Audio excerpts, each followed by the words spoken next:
Hello and welcome back to the Ecuador Insider Podcast. Jesse, Carl, Brandon to my left. What's up, guys? Great to be back with you. We'll see. We may get rained on, we may not. It's threatening. I think our last episode we told you that we're in dry season, or it seemed like we were. It's been raining now at night pretty consistently for the last week. So Yep. God makes us look like liars again. No. Anyways, great to be back with you. I should mention we're going to talk about crime and security today. I'll introduce that in a second. July 21st is our next Vilcabamba lifestyle retreat. We'd love to see you down here for that. There's a link in the description. You can check all that good stuff out. It's a lot of fun. We highly recommend it, and we're not biased at all. So crime and security. Wait. Before you jump in, if you guys are watching and you're not subscribed, click the subscribe button below. We really appreciate it. Hit the like button if you like this type of content. Hit the bell icon so you get notified when we post new content. We got a ton of new content in the pipeline. We've got more good, entertaining and educational content coming out. So please stay tuned, but definitely go hit those buttons. It really helps us out. Thank you. Thank you, Brandon, for remembering to say that. Right. So this is crime and security episode, I suppose. And gosh, there's a lot there, right? There's a lot I'd like to preface, which I'll forget 3/4 of. And then there's also this recent tragedy that happened here in our community. So it's really honestly devastating. Like it really is actually. Hey guys, quick retake here. When we shot this the first time, we were a little uncomfortable with possibly having shared a little too much information. And while it's all public information and it's all out there, just out of respect for the family, we really wanted to just reshoot this part of the show. So without further ado, Carl, who's most familiar with the family and the situation, is going to talk a little bit about this really extraordinarily tragic event that just took place here in the area over the weekend. Right. So yeah, this tragic event happened over the weekend in a remote location, about an hour drive from Vilcabamba. This American family was living up in the mountains, and there was a home invasion. Husband and wife, grandfather, and the three children, teenagers, and yeah, these four men went onto the property. There was a little bit of commotion. Shot were fired, and the wife was hit and eventually passed away from her wounds. Extremely tragic event. Our thoughts and prayers are with the family, and the community came together. There was a memorial for her life. She was extremely well loved and appreciated in the community. There was about half of the people were Ecuadorians, so she was extremely well loved in the Ecuadorians as well as with expats. And yeah, there's a fundraiser for the family.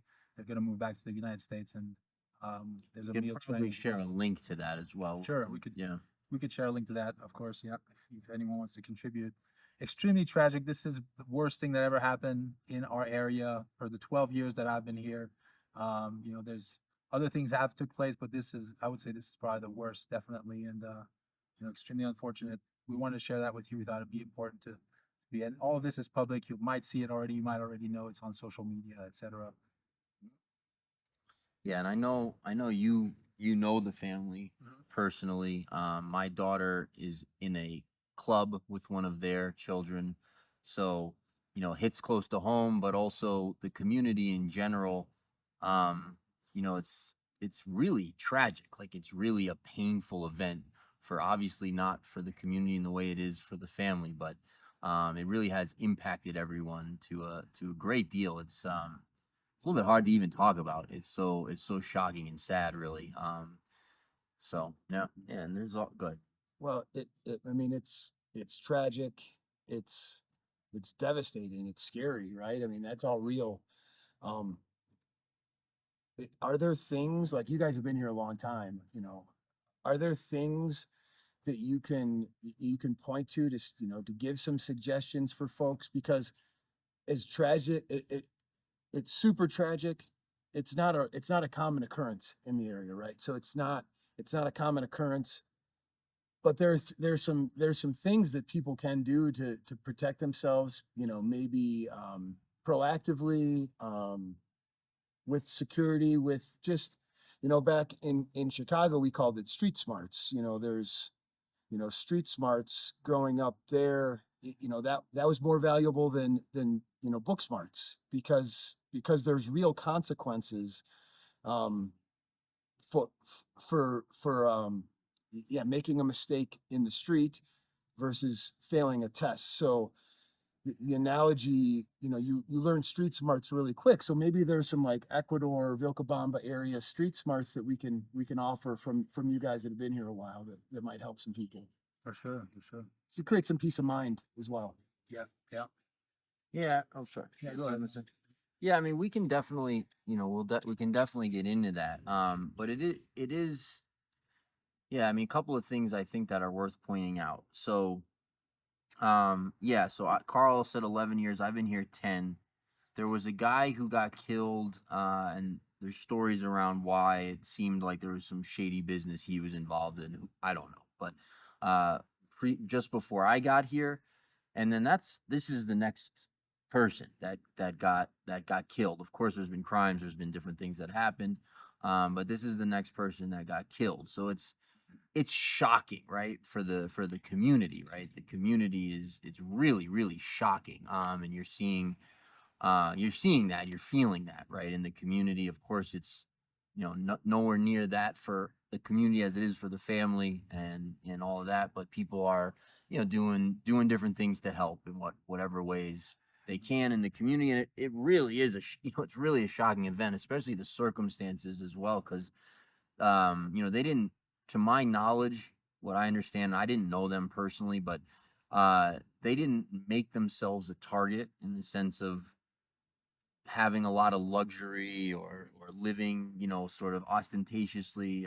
As I understand it, the opposite is the case. Like they uh, didn't have a lot of means necessarily, or visible means, and didn't nothing was up there of value. I understand basically almost nothing was taken, right? So it was almost it's very almost hard to understand, right? The circumstances around it, and we are getting rained on now. We'll see how bad it gets, but anyhow, so that's been interesting, or not interesting, but it's been an experience to see how the community has responded, and to go through this. It's incredibly sad.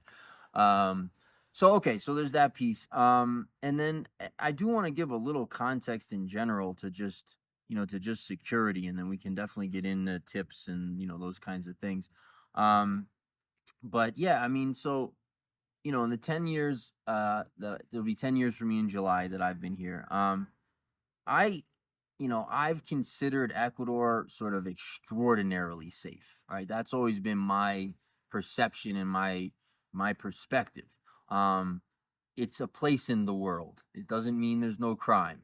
And there's certainly places where you have to watch yourself like anywhere else, right? Especially some of the coast, some of the places, some areas on the coast, certain neighborhoods and certain cities on the coast in Quito and a few other places. You got to be careful, no question. You're gonna watch yourself a little bit. You're not gonna walk down the street by yourself at night, and like all the normal common sense stuff that is true anywhere. But Loja, right? This region, Loja, Vilcabamba, and then the Orient that's close, I think most of the Orient, but certainly the Orient that's close to us, that's the Amazonian region. I mean, safety wasn't even, it never even occurred to me, right? It was, you could walk down the street in Loja any time of day or night with a computer, a cell phone, anything else, and literally not think about it. Not in, there's one side of the city that I maybe wouldn't have done that at 2 a.m. But even then, probably nothing would have happened. The safety in Loja was extraordinary, right? And people related to each other that way, right? That trust existed very clearly. And it's not that there's not opportunistic thefts, because that always was the case, right? People would get through a window and someone wasn't home and steal something. That you did have, but you didn't have safety concerns. You weren't worried about getting beat up or shot or any of those kinds of things. Um, and certainly not in this area. And again, there was some events over the years. Over the 10 years I've been here, there was maybe a handful of events that were violent, right? That were sort of a little bit more organized and involved get people getting beat up. There was maybe one shooting I'm aware of a foreigner, or two actually, two. One in Malacatos, one in Vilcabamba. One of them we all know very well. He's still here. In fact, he told his story on the pod probably 7 or 8 years ago. Um, but there was once a year or once every couple of years you'd hear about a violent crime against a foreigner. No one ever died except the one guy before I got here, which there's various reasons why it didn't seem to be a random sort of thing like that. And I lived here with, I mean, I walked anywhere, rivers, streams, hikes. People are always saying like, oh, don't hike up Mandango. Like there have been a few robberies there. I mean, I did that 100 times by myself. That's probably only exaggerated by half. I probably did that about 50 times or so by myself. I used to live at the base of it, and I'd go up for exercise all the time. So, that's how I felt about it, right? I had my kids. I'd let them do anything. I wouldn't be concerned. You could be in the park. You could lose track of your kids for a minute. It was fine. You weren't concerned that something could happen. I'm talking even little kids, right? You're not concerned. They could walk around town. I wasn't worried about my wife like being anywhere, or don't do this or don't do that. So that's how I always felt. That was always the perspective I came from, because it was true. I mean, it's absolutely true. I felt, New York City, for example, is one of the safest cities in America statistically, but I felt way safer here, right, than I did when I lived there. Um, so yeah, there's definitely been a bit of a sea change for me over the last year or something, some period of time. And, I don't want to like get that out of context, right? I think this is clearly going on globally. If you're conspiratorially minded, you might think that there was a purposeful takedown of the economy globally to some degree, and we're now feeling some of the consequences of that. If you're not conspiratorially minded, then you're also aware, of course, that there's been some events that have caused economic turmoil in the world. And so, the world, I think, in general, feels a little less safe to me over these last, 2 or 3 years or whatever it is than it did previous to I guess to COVID. So I think that's true here too. I think we've seen, to me, it feels like a bit of a difference. There was always some activity on the coast that you heard about. That's a little more prevalent now. And then in this area, there's just sort of like some shady characters around that you didn't see before. And then there was a sort of a spat of crime, like a period of time where people were getting robbed relatively frequently.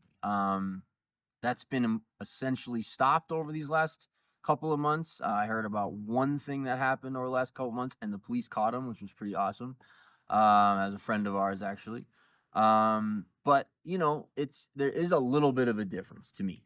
So, again, I still think like I wouldn't live anywhere else. Like I love it here, right? Like I still can do everything I want to do. I'm not concerned about my safety overall at all. There's been a lot of countermeasures that have been taken. That part I love. The community and the police have been great too, right? The police have been great through this time and through this process. But it is what it is. It's a little bit different. And a lot of people, when Venezuela sort of collapsed a number of years ago, a lot of immigrants came through. That changed things a little bit. I think that's part of it for sure. And I think overall, just economic conditions have changed, right? So there's some differences there. So I've talked a lot. You guys, Well, I think a good point you made is just the relative change. You guys have both been here for a long time. I've only been here for a couple years, and I still have lots of friends that live all over the country in the States, friends and family, and they echo very similar. I was just having a conversation yesterday with a friend, and he's like, "What happened? What happened to like Book It Pizza Hut, Book It? book it book club, and the kids are out until the street lights come on at night, and he's like, we can't do that anymore with the kids. And I'm like, yeah, things are changing globally. We've got some friends in Europe that are, have some similar concerns where, man, we don't get to do, my kids can't do the same, have the same freedom because I don't feel as safe in these communities. And these are nice communities. They live in, these are very nice places that these people live, and they're having the same concern. So that's, Yeah. for me, that's important context because Mhm. I felt that way too. So like here in Vilcabamba, I feel safer than I have anywhere else I've lived in the world. And I allow my kids to I feel safe enough that my kids can do things that I wouldn't allow them to do in the States. So I think that's important context because as we see this shift globally, and maybe some areas more than others where you have a sense, a feeling, a palpable feeling of less safe because of whatever reasons, economic, global, political, whatever this divide that's happening. I still think it's relative to what it used to be to what it is now in just about everywhere. So for me, coming from recent states to here, it feels safer, but I understand and I can respect how it feels less safe than it did 5 years ago or 2 years ago or 10 years ago. Yeah. So I think that's important context for you guys to understand because the community here is really awesome. And that's the other point you talked about with, you know, we had this tragedy and the community is, just rallying and up in arms and wanting to talk and figure out how do we prevent this from happening, and business owners and it's everybody. And that's the really cool part for me is that we don't succumb to anger, but it unites us. Like we're united to be together, like Ecuadorians and extranjeros, and saying, hey, this is bad. This is tragic. This is bad. Nobody wants this. What can we do differently? How do we come together to make it not happen? And that feels awesome because it's real. It's real here. Yeah.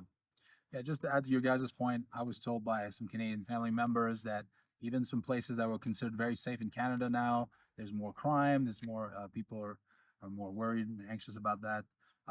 Some people will say there's a lot of immigration. People are coming from all over the world. Different communities don't blend, and that increases the crime a little bit. I was speaking to a lady from Belgium. She was saying the same thing there. Lots of immigrants, and not to blame it on immigration, but that could create some issue there. There's been a lot of immigration in Ecuador. Venezuelans, people from other countries, will come here and don't necessarily have the opportunities, so they could end up becoming part of a crime scene and stuff like that. So, and also in the last almost 12 years, I've been here almost 12 years now, be 12 years in a few months. There's been over the years a few times where there was a wave. It was basically like 2, 3 people that start robbing, they get caught, and then it's over. And then 2, 3, 4 years later, either they get out or other people, start doing that. But it's still, as you're saying, Jesse, it still didn't feel like it was a very, very unusual thing. And it still is an unusual thing, but people are more worried about it. And because the situation has changed, worldwide, but in Ecuador in general, um, especially on the coast. There's definitely, I think Ecuador is on some type of list as like certain places are dangerous, like don't travel there from the U.S. Like in Guayaquil, with the biggest city in Ecuador, 4 million people. Port City, a lot of ins and outs and that kind of thing. So, anyways, um, but yeah, this time it feels a little different. Now, I do feel very safe. Nothing's ever happened to me or my family. Most of my close friends, nothing has happened to them, but I do know some people that, have had a robbery or something like this. Um, Once again, it's a minority. It doesn't happen often, but it does happen. It's something to keep in mind. And like for me, my perspective on all this really is that if you're willing to come and live here, you do have to have that, you know, uh, keep that in mind, and you need to be someone who wants to take responsibility a little more than you would potentially elsewhere. The police here, they're more limited. There's less of them, right? Their response time might be a little slower than in the Western world where we're from. So, I mean, well, yeah. I don't know if that's true, but finish your Yeah. point. Finish your point. Well, the things that Brandon you were mentioning, tips, just having, you know, being security safety minded on your property, having some deterrence, right? Just a gate, a fence. The Ecuadorians put bars on their windows a lot of times, depending on the area where you live. having a security system, some cameras, an alarm. Cameras are not necessary. Some people will even just put a sign that they have a camera. That might be enough just to scare some people or deter some of the thieves. Guard dogs are a really good idea. Having a dog that has a loud bark, a scary bark, that will deter. And once again, these are just preventative measures. Like I said, I've never been robbed. Most people I know haven't, but it's something that, if you're the type of person that you're really, really scared and worried, and uh, you really want to be always protected, and maybe you want to live in a gated community where there's 24/7 security, and there's that type of security and protection. um yeah, those are my thoughts. And I think a lot of those are universal, right? So Mhm.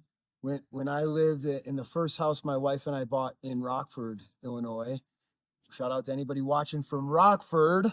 Um, we got our car stolen from our driveway while we were home, and that was, that felt, it felt weird. Like we were home and somebody stole our vehicle. And then when the police recovered it, they told us, like, get a security system. Although they said that doesn't matter much, that's not a turn. They said, get a dog, get a dog, get a dog, get a gun. That was their advice. Get a dog and a gun in the States. And that was 15 years ago in Rockford, Illinois. So it's the same thing here. Like people have security systems, or they have the sign that says they have a security system if they stop paying their service fee. Um, but it's that goes back kind of to the street smarts that I was talking about, and the common sense of, yeah, have some accountability, and there's a famous line. I don't know if any of you guys are Walking Dead fans, but there's this character named Negan, who, he's a very controversial character, but he has a great line about, protect what you love, protect what you care about and what you love, because if you don't, men will take it. It won't be yours to love anymore, right? Throughout history, for generations, for thousands of years, if you don't respect and protect what you care about and when you love, then it doesn't become yours to protect and love anymore. So it's do those things, do those things. Have a dog, they're fun too, right? But Hmm. it's anywhere, wherever you are in the world, those things apply, right? So it's prudent and it's good. Is there anything like that is specific to Ecuador, or are those kind of the main things? I don't know. It changes and it depends too, right? Like, uh, even 2 years ago, I would have said, you can live anywhere you want in this region. You can be at the top of a mountain if you want. And yes, it'd be, having a dog and just a couple of things is a good idea. Now it seems some of the crime is a little bit more organized. So from my perspective now, if you're going to live at the top of a mountain somewhere, which you can still do, you need a little more security than you did a couple of years ago. So, what that means is basically what you're saying, right? It means a dog and a gun type of thing, right? It means a little bit of self-responsibility in terms of just protecting where you are, protecting what's yours. So, the other stuff, yeah, to me is super common sense. I don't know, maybe there's a couple of things that you want to touch on, but not showing people what you have, obviously, right? Is there any? I mean, you're not gonna, I guess there is a little bit of a difference there because in the States, we're very happy to sort of flash. Although there's this whole phenomenon now of people getting robbed on Instagram Live or TikTok or something because they're flashing and people figure out where they are and go rob them. So Wow. so like but in general, the culture back home is more open, more comfortable with showing what they have and flashing, whereas in this country, it's the opposite. People are very humble. There's very much like if you have a lot, that's great. You have it in properties. You send your kids to great schools in other countries. You might have investments overseas. But you're not living ostentatiously, regardless, and with some exceptions. But in general, you're not. I know a lot of very wealthy like CEO types, right, who drive a Grand Vitara, right? like they drive like the most common car in Ecuador, basically. And we've talked about this in other pods where it's kind of in the culture, the humbleness of the culture, where you'll see from the outside, you'll see the landscaping's overgrown and it looks kind of, the gate looks beat up and it's kind of run down. And then you go inside and behind the wall or behind the gate and you take another 50 feet and it's immaculate and it's beautiful and they have gardens and it's almost the opposite. Like in the States, sometimes we'll see people will manicure their lawns and have all the landscaping and everything outside looks immaculate, and they go inside and there's tiles chipped and it's a disaster, because they're more concerned about keeping up with the Joneses and what everyone else thinks and what their neighbor thinks and what everybody thinks of them from the outside. But on the inside, it's different. Yep. Here, it's almost like the exact opposite. On the outside, people don't care, maybe for lots of different reasons, like you guys talked about. But on the inside, you can still have a nice, comfortable place. And to me, it seems like a lot of the things that you guys were talking about for the security, the tips and tricks for security are more for like peace of mind. Like it's Sure. again, because it's not necessarily, and I'm trying to summarize, your point. So correct me if I'm wrong here, but it's not like you feel like, oh, I feel like I need to, it's changed and I feel like I need a dog and a gun because, you never, one of these days it's going to happen to me, but it's more of a peace of mind thing where it wasn't really thought of. And now it's like, hey, let's take that next step. Let's have that peace of mind. Is that fair or? 100%. Yeah, that's very fair. And I mean, one thing that I could say from the different incidents that have happened over the years and more recently, none of this has happened like in town, like downtown. If you live in a neighborhood and you have close neighbors, like you don't have a huge property, you have people close by, most likely it won't happen in those areas. Seems to happen to people that are a little more isolated, a little further away from the neighbors, like basically far enough that the neighbors wouldn't hear if something was going on. Because if someone can hear it, they can call the police, they can come check, that kind of thing. So like that doesn't happen in town actually. Downtown Vilcabamba is very close. Everyone lives very close to each other. Even the neighborhoods that like where I live, houses are somewhat close by. You can hear your neighbor, and having a conversation if they speak loud enough. But anyways, yeah, that's one thing. That's one thing that I've noticed. And yeah, like a few tips that are kind of universally known here in a way when you come here. And I don't know if that would be different elsewhere, honestly. I know that I've been here for 12 years, so my perspective is very like I'm more aware of what's going on here. Where I'm from, I remember, a small town of Canada back 12 years ago, and when I was a kid, like we weren't worried about it. That stuff, it's maybe a little different than the US and things have changed. But like I remember we wouldn't lock our doors sometimes. We'd go out. The kids were out until, like you said, until nighttime, sometimes even past running around, going to each other's homes, right? And these, there was a playground. There was like no delinquency where I was from. So I know major US cities, are different. They've always have been. But yeah, so you guys can tell me if this common sense elsewhere. But for example, you get recommendations before you hire people to come into your private space, right? They're coming to your house to, either clean your house or fix something, whatever. If they're just like, if just random people, it's like all of a sudden they know what you have. If it happens to be someone who has nefarious intent, they might give the word to someone else. Hey, they have this, they have that kind of thing. Same thing with taxi drivers. People will say, be aware of, get recommendations. Like I have a list of taxi drivers that I know are trustworthy. I've used them for years. I know them personally. I know their families. Like literally, I know them very well and I would trust them. But there's a lot of new taxi drivers that come along and, who knows? Like they will know your ins and outs. If you go to the market every Saturday morning at a certain time, they will know that. And they could say, hey, we're out here, like these kinds of things. That really doesn't really happen, but it's something that Ecuadorians will be mindful of that, right? People will be mindful of that.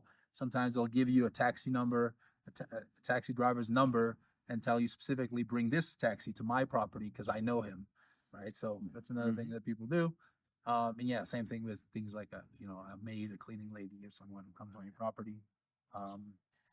Jesse mentioned Mandango. I've hiked Mandango by myself many times, no issues. Of course, I'm a man.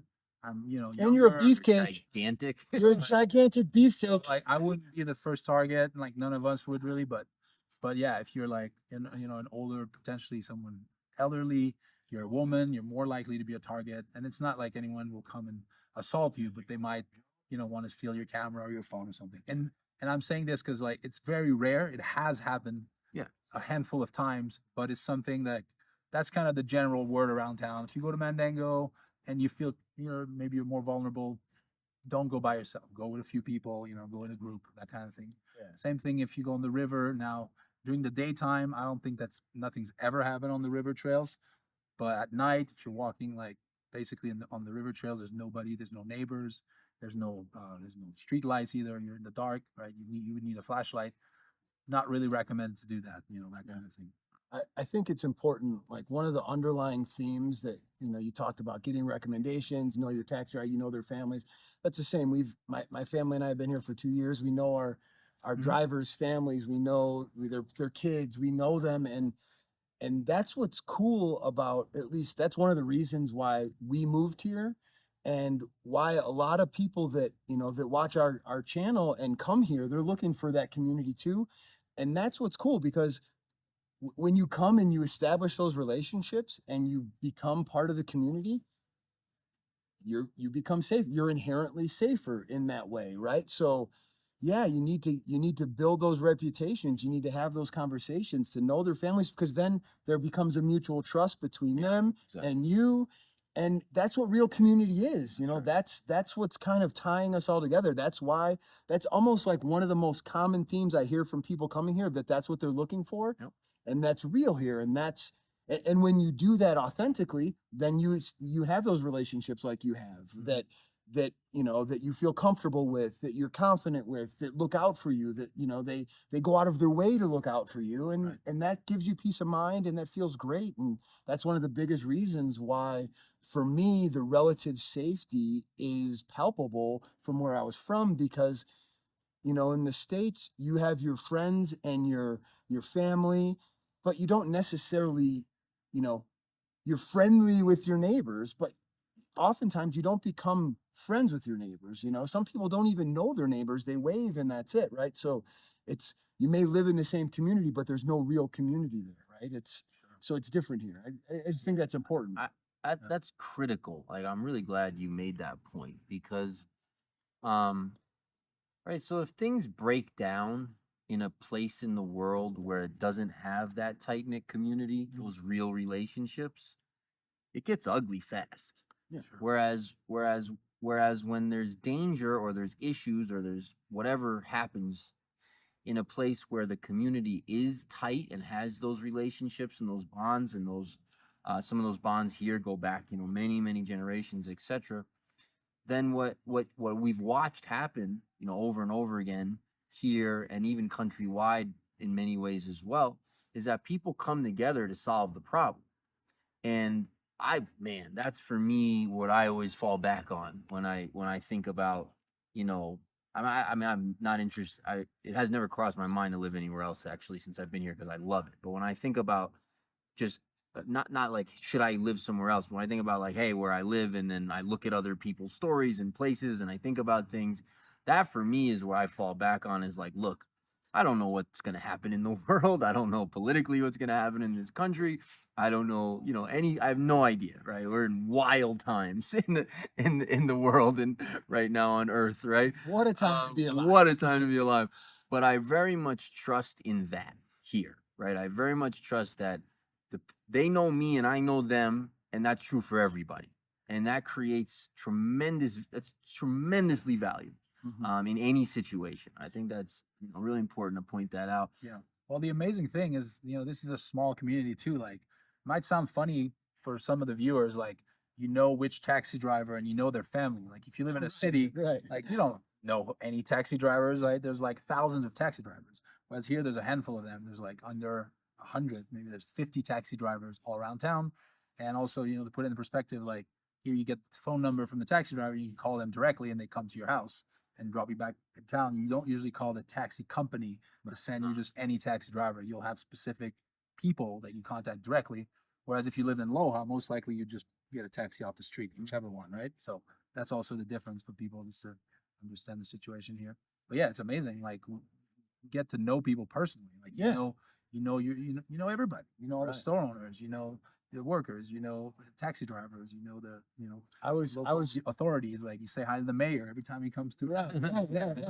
Right? Like Yeah. you say hi to the police officers always, right? Oh yeah. They know you. They recognize, hey, that guy. Hey, what's up? How you doing? I was getting a ride home last night from one of the drivers we have a good relationship with. His name is Kevin, and we're driving and we're talking, and his girlfriend's in the front, and we're chatting, and then he hands a bag back, and he's like, "You want some of these?" Like, and it's like these what is it? Like the panela coated peanuts, Oh, the you know, bocadillos. bocadillos, and he's like, "My Oh grandma." no, the mani, Oh, sorry, yeah. I don't know. Yeah, okay, I Like don't remember. peanuts covered in In vanilla, in right? Vanilla, yeah. which is like a sugar It's like a cane kind of- crystally. Like yeah, Yeah, they were sugar fabulous, peanuts. right? Yeah. But his grandma made it. He's like, my grandma just Oh, made nice. this, and then so I'm eating a couple. I'm like, oh, these are good. And then as he gets to my house and he turns around, and he gives me a whole bag, and he's like, for your family, share them with the kids, because he knows the kids, he knows my wife, and it's just that kind. Where you not only where in the world are you going to call your taxi driver by name and come, but what taxi driver is going to give you a gift from his grandma, for your kids? It's awesome. Yeah. That's very common. Right. Yeah, Taxi oh drivers will yeah. give us lemons and oranges, Yeah. whatever they have. Fruits. Yeah. People here are awesome. Yeah. They're awesome in general. They have that kind of ingrained in them that like Yeah, we're learning from them. Like we'll go out of our way to give people stuff, but we've learned this from like totally. how they treat us. Totally. Right.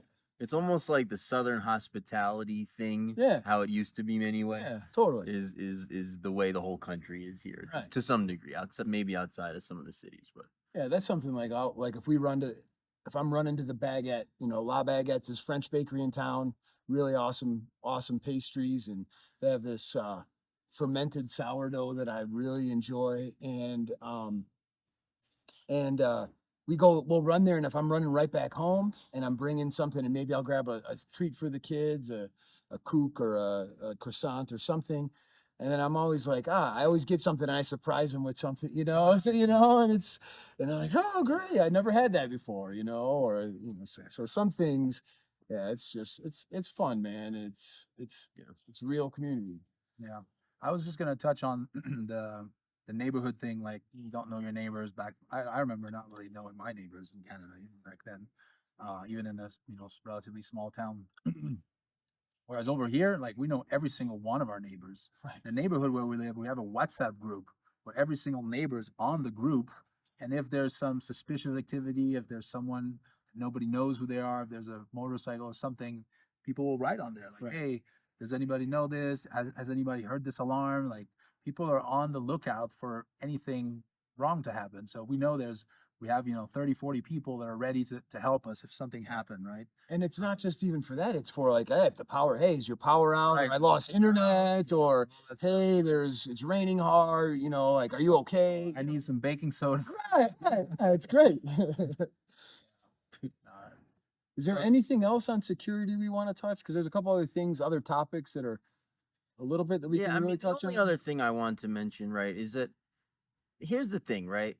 You know, whatever we're doing in our lives, whether it's business or personal life, at the end of the day, right, we want what's best for the person that we're dealing with. So, we fight, the three of us, and have disagreements regularly, but at the end of the day, like, I want what's best for these guys, and that's true of all of our employees and all of our clients. And so, part of the reason we share this stuff, like we share what's going on, actually as we see it, 100% as we see it, is because people need the information, right, to make good decisions. So, moving to Latin America is different. If you're living in the States or Canada or Europe, and you're thinking about, hey, I want to think about moving somewhere else, and you start exploring places, and you're looking at Latin America, and you settle on Ecuador, like, this is a different place to live. Like, the culture is different, the language different, the parameters is different, the way of life is different.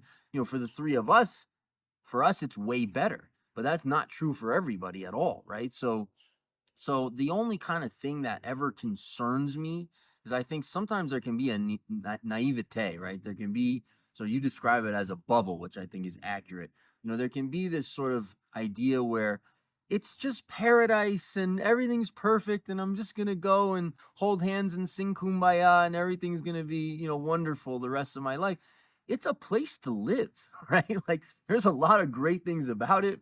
For me, I wouldn't live anywhere else. I absolutely Me love neither. it here, but it is not a magical panacea paradise that fixes all your problems and you don't have to worry about anything, and there's no corruption and everyone's honest, and safety is, it's not. It's a place to live in the world that, we think is a pretty good one. That is occupied by other humans that do things. Right, right. So, you gotta, like, you need the information, right? So you can make a decision for your life. Like, yes, I like the parameters of what life sounds like in this place, or no, there's stuff in there that I'm just not comfortable with and I don't want, and I want to stay where I am, or I want to go elsewhere. And that's really the point. So for me, that wraps up that topic, unless you guys got something else. Yep. We hope to see you here one day. And until then. See you next time.